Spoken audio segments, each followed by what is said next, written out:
Hello everyone, thank you so much for joining me today. Let's talk about how foreign Western powers reshaped Persia before the revolution of 1979. I want to be clear before I start, I'm not here defending the 1979 Islamic Revolution, neither am I here promoting any regime. I'm here to lay out what factually, historically happened in Iran, ancient Persia, to one of the oldest civilizations on earth. Now, Iran was a civilization, and still is, of intellect, poetry, philosophy, architecture, science, and culture that shaped the world long before modern politics ever touched it. I'm going to say this plainly. The West never fully understood or understands the Middle East or Persia itself, which brings me to share the West never should have interfered the way it did. In 1941, World War II, Iran in that moment wasn't just a country sitting quietly through that war. It was strategic for its oil, its location, and its role as a transport route connecting Allied supply lines. What was known as the Persian Corridor.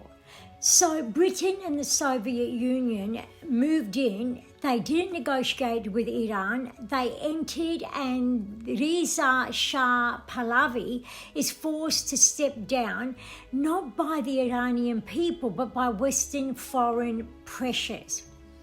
Western nations didn't trust his neutrality, and they were very concerned about his perceived ties with Germany. So the West removed the Shah. His son Mohammad Reza Pahlavi is then installed in his place.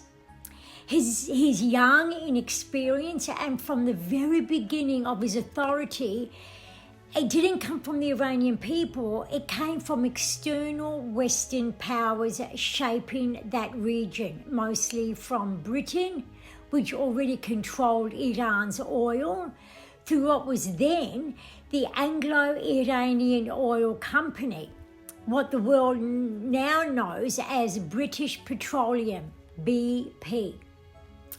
By the early 1950s, Iran had something rare, an elected prime minister.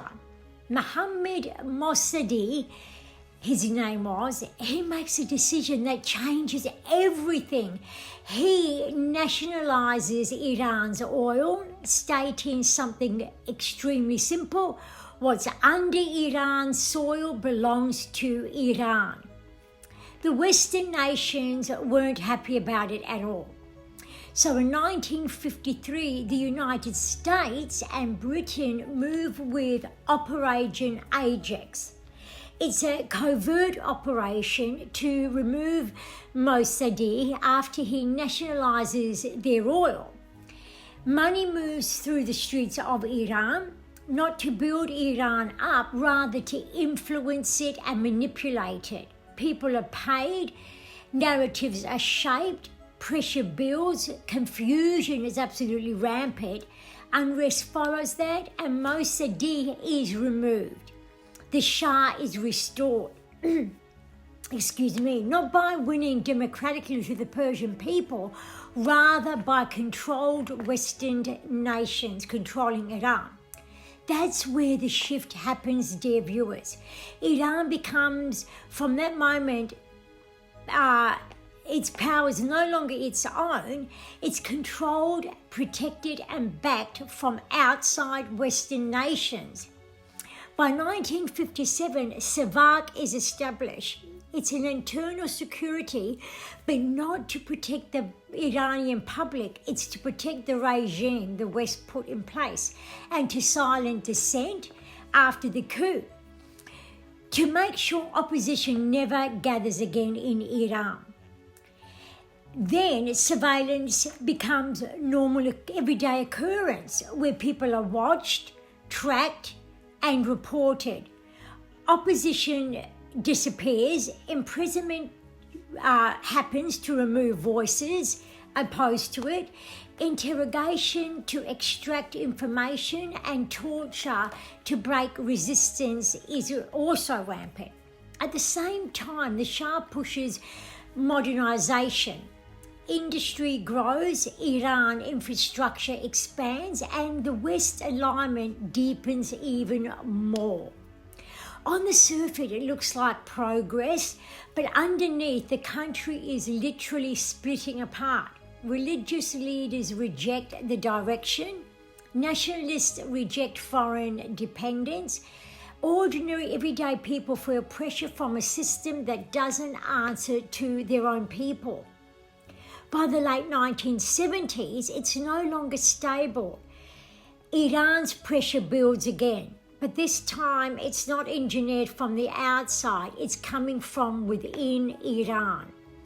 From years of control, years of imbalance, and years of a system that didn't belong to the Iranian people. Then January 1979, the Shah leaves Iran because of decades of pressure that finally broke him. The 1953 coup didn't just remove a prime minister. What it did was reshape trust and power and the relationship between the people and the state of Iran. So over time, that fracture widened until it couldn't hold any longer, and the 1979 coup of the Islamic Revolution took power, and that's where the monarchy ends. Mohammad Pahlavi's son, Reza Pahlavi, is 19 at the time when he leaves Iran and Iran collapses. He's outside the country in the USA. He never ruled Iran, he never held power, he never had experience. He was actually more westernized than Iranian. Everything political about him comes after the exile. Decades then pass.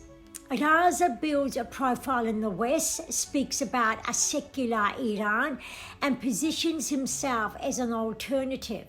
However, inside Iran, it isn't unified. Some support him while rejecting the monarchy entirely, and others don't see him as connected to what's actually happening on the ground in Iran, even to this day. His family didn't come out of 1979 intact. It carried many things into exile, many difficulties. Reza's brother Ali Reza Pahlavi died in 2011 in Boston, ruled as a suicide. That wasn't only a personal loss, it reflected the psychological weight that followed the collapse of the monarchy. There were many family disputes, financial tensions, and conflicting accounts from people who once were close to the family. Alongside that, there are CIA circulating claims, also the same claims from close exiled circles, alleging affairs within the family, breakdowns in personal conduct, and a level of westernization that distances the next generation from the cultural and social reality inside Iran today. If we strip all of that away, the fall of the royal dynasty was power without accountability, also foreign Western backing without national trust, and a system ruled through fear. And that's what collapsed in 1979, replaced by an Islamic religious state. Not all Iranians, I might add. Many are happy with the current regime, even after what's been happening with the war currently. The Islamic State imposed its own form of control over a population of 93 million. So let's have a look at this. When the West talks about restoring the monarchy, bringing back their name, their power, it's not that simple. This was a system once held through Western power. fractured under its own weight through that Western power, then the stronghold of the oppressive Islamic power is also a strain, and the question becomes unavoidable when we look at the Shah. It's a house divided, and a house divided cannot stand. And if cohesion doesn't hold at the center, how does it extend to rule Iran's 93 million population? The issue here is, will it be again governed by powers of the Western world, such as Israel? Iran doesn't need a monarchy restored. It needs a system that can stand by its people, shaped by its people, not sustained by Western control. Because every time Western power is imposed from the outside, it doesn't bring stability. It breaks trust. It fractures Iranian identity, and over time destabilizes its culture and people in ways that echoes for generations to come. Bringing the Shah back isn't going to be a smooth ride.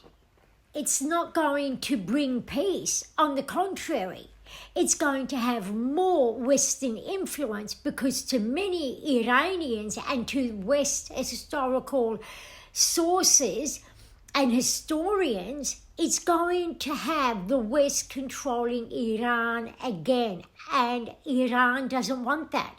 This ancient, intellectual, poetical, scientific nation does not want that.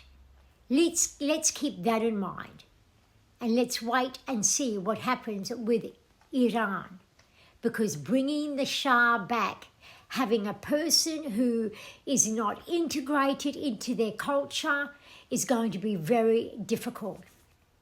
Thank you for watching. Until the next time, take care. Au revoir.